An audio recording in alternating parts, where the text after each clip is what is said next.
What's up everybody, welcome to another video, and I hope you're ready to flex those brain muscles. Sorry for the delay on the videos.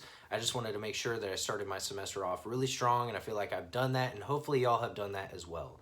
So what I want to do in this video is share a little bit of my experience with being a college student. So I've been a college student for 6 years now, which is pretty crazy to say out loud, but it's true, and it's been an awesome journey, and I've accomplished a lot along the way. You can see some of my accomplishments on the wall behind me. Dean's List, scholarships. Eventually I graduated with a degree in applied mathematics. Now I'm a grad student, and this past semester, which was my first semester as a grad student, I was somehow able to get straight A's, which is pretty incredible considering how much work and effort and stress and all that went into it. But the point of this video isn't to flex about all my accomplishments, right? Because at the end of the day, when it comes to intelligence and natural ability, I feel like I am pretty average, right? I'm somewhere in the middle of the spectrum of intelligence and natural ability. But what I do have are things like discipline, self-awareness, and a willingness to continue to make adjustments and improve. And I think those things are even more important, really, than intelligence and natural ability, because there are plenty of smart people who don't do well in college, and there are plenty of people like me who are about average or even below average who do pretty well, right? So what I've been able to do is sort of, along with having those characteristics, develop a formula for myself, sort of a formula for success. If we want to think about this mathematically, I developed a formula that allows me to succeed each semester. And this is something that I've refined over time and continue to make adjustments. But basically, it's a list of things that I do each semester. And that's what I'm going to share in this video. I'm going to talk about some of these things that I do. And hopefully it can help some students who maybe think they could be doing better but don't know how. That's exactly what this video is for. And this is something that I see a lot, whether it's students who I tutor or I'm a TA for, or even classmates. There's a lot of students who are fully capable of being successful. They're fully capable of doing all the things that I've done, but they don't have the right habits, they don't have the right attitude, and so they end up falling into that B or C student category, right? But at the end of the day, they're fully capable of being A students if they just made some adjustments. So that's exactly who this video is for. If you find yourself in that category, then hopefully some of the things I mentioned can help you. But again, this is just my experience. I understand that different things work for different people, so I'm not claiming to be any kind of expert. I'm just going to share my experience with some of the things that have helped me be successful. So one of the biggest challenges of being a college student is the fact that each semester is completely different, right? The classes I take, my teachers, the classes I TA for, my schedule, everything changes each semester. So I have to sort of approach each semester with kind of a general plan, and then as the semester goes along, I have to make adjustments. That's why my first thing that I'm going to share with y'all is a willingness to be critical of myself and a willingness to make adjustments as the semester goes along. I think this is the most important thing, and this is the thing that has really led to a lot of my success. And the reason why is I can share plenty of examples of classes I took where I started off with a C in the class, I made necessary adjustments, and I finished the course with an A, right? Even this past semester in topology, my first exam I got a 68. That's the lowest I've ever scored on a math exam. I was pretty bummed. Well, let me be honest. I was devastated, right? It was crushing.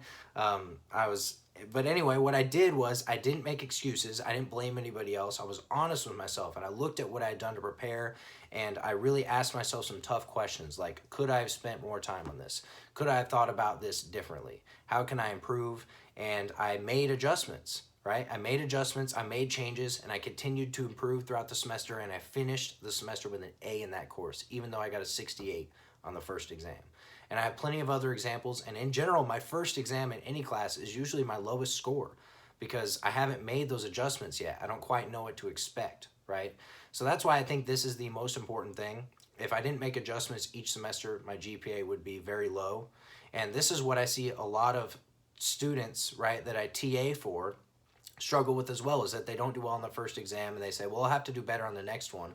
But then the problem is they don't make any adjustments. They don't make any changes, and they end up doing the same or even worse, right? We have to make adjustments if we want the results to be different. In fact, I think that's the definition of insanity, is doing the same thing and expecting a different result, right? So if you want to improve, if you want to do better, you have to be honest with yourself. You have to be willing to be critical of yourself, and then you have to make those necessary adjustments and try to improve.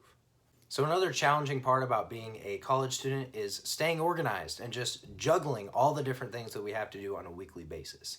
So that's why the second thing I'm going to share with y'all is having some kind of calendar, some kind of planner, some kind of way to write everything out and stay organized that way. Because for me, it's impossible to keep the list of all the stuff I have to do in my head, and it's impossible to memorize my entire schedule and all the appointments I have and that sort of thing.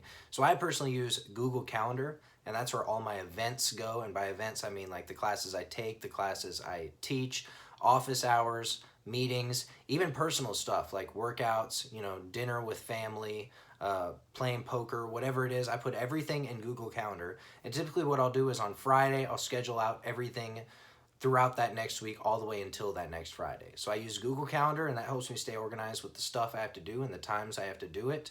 And then I use a task app to put the specific assignments and specific things I have to do in. And what it does is, it's pretty cool. It organizes it by due date. So the things that are due the soonest show up at the top of the list, and then it goes in order. And I like this because, again, it allows me to keep up with the 10 or 15 different things I have to do each week. But it's also pretty gratifying when I sit down and I'm starting to knock things off the list, and to be able to swipe and delete and see that list go from 15 things to 6 or 7 things. It's a pretty good feeling. I feel accomplished, and it like motivates me to kind of keep going and keep knocking things out. So I definitely recommend some kind of planner, some kind of organizer or calendar. You can even go old school and get the old-fashioned, the paper ones where you write in it. Whatever it is that works for you, but you got to have something, because it's pretty damn hard to keep all that stuff we need to do in our heads. So the third thing I do is sort of an extension of that idea of staying organized and planning. And this is that I schedule study sessions. And this is a relatively new thing. I started doing this like a couple years ago. And the reason why is because what I used to do is just give myself a list of things to do, and then give myself a date they need to be done by, right? So let's say I give myself a list of things to do over the weekend. They need to be done by Sunday night. Well, Saturday morning comes around, and I wake up, I go to the gym, I eat lunch, I go grocery shopping, I'm cleaning up the house, I'm doing all these things. Next thing you know, Saturday's gone. Then Sunday morning comes around, and I've realized that I haven't looked at anything on my list, and I still have other stuff that I want to do, or maybe even need to do as well. And I realized that I haven't planned very well for this weekend.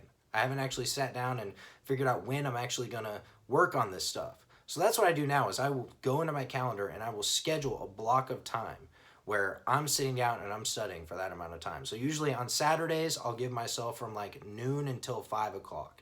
And then I can schedule everything else around that. So if I want to wake up and go to the gym, I'll do that. If I want to hang out with friends in the evening, I'll do that. All right, I schedule everything around that study time. And that's allowed me to really make sure I make the time to sit down and knock out the things that I need to do. And this has really changed the game for me. And also a good thing about this is that when I schedule these times earlier in the day and I actually sit down and work for 5 hours and knock things out, I'm able to free up my evenings. And I found that that's been a really good system for me, because I sort of treat myself like I'm a dog, right? Sit down and focus, and then reward myself with some free time, right? It's like work, reward, whatever works, I guess. But that's what I do. I like these study sessions earlier in the day, so that once I'm done, the rest of the day I can do whatever. I can play guitar, hang out with friends, go to the gym, sit around in my underwear and watch YouTube videos. Whatever I want to do, I can do it, and that's my reward. And then Sunday is a new day, and I have a study session for that day as well. So this has really helped me scheduling time when I can actually sit down and knock these things out. And I think maybe it'll help you as well, especially if you're finding yourself giving yourself a list of things to do and a date to do them by, and then finding that you're procrastinating or not able to find time to do them. I would really look into that calendar and trying to really schedule out the times where you can sit down and get stuff done, and then sticking to that scheduled time. So this next thing that I do is something that's relatively new as well. And what motivated me to start doing this is actually a YouTube video. And it was a YouTube video of a guy who was like an expert in psychology or education psychology or something. I honestly don't know who the hell he was, but he had a pretty convincing presentation where he presented research and talked a lot about study skills. And what he mentioned was this idea of focus, and how in general students overestimate the amount of time they are able to sit down and stay focused. Right? And he said something like on average that it's like 40 minutes where we start to really diminish. And eventually, and it's different for everybody, of course, but eventually we hit a point of diminishing returns. And what that means is that the amount of time we are spending thinking about something or working on an assignment or studying, whatever it is not worth what we're getting out of it because we're so unfocused and our brain is so scattered. And as soon as I heard this presentation and looked into this guy a little bit, I immediately related to that because that was definitely me. I would sit down and try to grind out 3 to 5 hours in a row, and I'd find that after a certain amount of time, I became a lot less effective than I was in the beginning. So what he suggested doing is taking breaks or even scheduling breaks, right? And I started doing it and I found a lot of improvement through this. So for example, I'd spend like 40 minutes of focused study time and then take like a 20-minute break and then just repeat that for the full 5-hour study session. And I think this is really helpful, especially if you're a psycho like me and you like to sit down for 5 to 7 hours and just study, right, in a library or coffee shop or whatever. Definitely include some breaks. Nobody can sit down for 7 hours and stay fully focused on what it is they're doing. I'm sorry, I don't care who you are. Nobody can do that. Schedule some breaks, free your mind, and then come back fresh. That's what I've been doing, and when I started doing it, I noticed a lot of improvement. And I even got more out of my study sessions than if I were to just push myself and study throughout the entire session. And usually what I'll do is, I'll walk around, I'll use the restroom, I'll eat a snack, watch a couple YouTube videos, send some texts, and just kind of clear my mind for a little bit and then come back to it. And then I feel fresh, I'm able to refocus. And again, it is that idea of, put in the work and then reward yourself. And I can break up those 5-hour, 7-hour study sessions into time segments that are a little easier to digest, right? It's daunting for a lot of us to think about sitting down and studying for 7 hours. But if we break it up and we say, okay, I'll do an hour and then take a 20-minute break, then all we have to worry about is I need to focus for the next hour. And that's a lot easier for us to digest and, motivate ourselves to do. Just take it an hour at a time. So there are a lot of benefits to this. I may put a link to the guy below. I don't remember his name, but I highly suggest, especially if you're sitting down for long periods of time, schedule some breaks in there. I think you'll notice a difference. So this next thing I do, I fully admit may not be for everybody, but it's an adjustment that I made about a year ago, so I figured I'd share it because maybe it could help some people.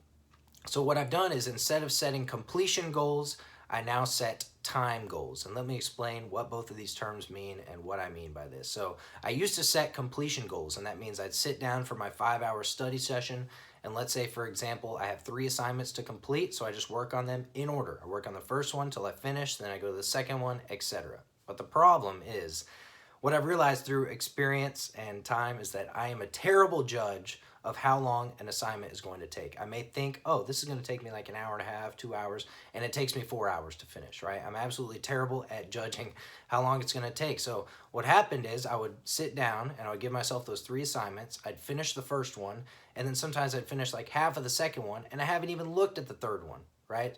So I made the adjustment of, instead of going in order, setting an amount of time I'm going to spend on each assignment. So say an hour and a half on each assignment, and I'm just going to work on it and do the best I can and complete as much of it as I can. So there are pros and cons to this. Let me start with the cons. So the obvious con to this is that I may not finish all the things that I need to do. In fact, I may not finish any of them, right? But I think in this case, the pros outweigh the cons. And the pros are that I've looked at each assignment for enough time that I know what kind of questions I have. I know if I need to go to office hours and get help or not. And I have a lot better of an idea of how much longer it's going to take me to complete each assignment. So I can adjust that Sunday study session accordingly for how long it's going to take me to complete those things. So in my experience, this has been a good adjustment, but again, I'll admit that this may not be for everybody. So if you do try it and it works for you, then that's awesome. If it doesn't work for you, then that's okay. You can just go back to doing what you were doing before. So the last thing I'll mention in this video that I do is that I make sure to free up time to do things that I enjoy, to do things that have nothing to do with school, right? Playing guitar, playing poker, hanging out with friends, watching movies, whatever it is, I make sure to make time to do those things. And I wanted to make sure I included this in this video because so far in this video, I may have made it sound like that I live my life like a robot and I just live through this calendar and everything's all regimented. And to some of you, that may sound pretty miserable, but it is kind of a paradox because the more organized and the more disciplined I am, the more I'm able to get done in shorter amounts of time. That means I'm able to free up more time to do things I enjoy, right? And I make sure to do that. I do things I enjoy that have nothing to do with school so I can free my mind. And it sort of keeps me sane because being a student and keeping up with everything For me at least, it's taxing both mentally and even emotionally sometimes, right? And incorporating some things that allow me to just unwind and not think about school, even if it's just a few hours a week, I think doing that is really important. So that's the last thing I have to share with y'all for this video. Hope you enjoyed or got something out of it. Maybe I said some things that you can relate to. Leave any comments below. More videos coming soon. I'm getting back into it, I promise. Like, subscribe, but most importantly, keep flexing those brain muscles. See y'all later.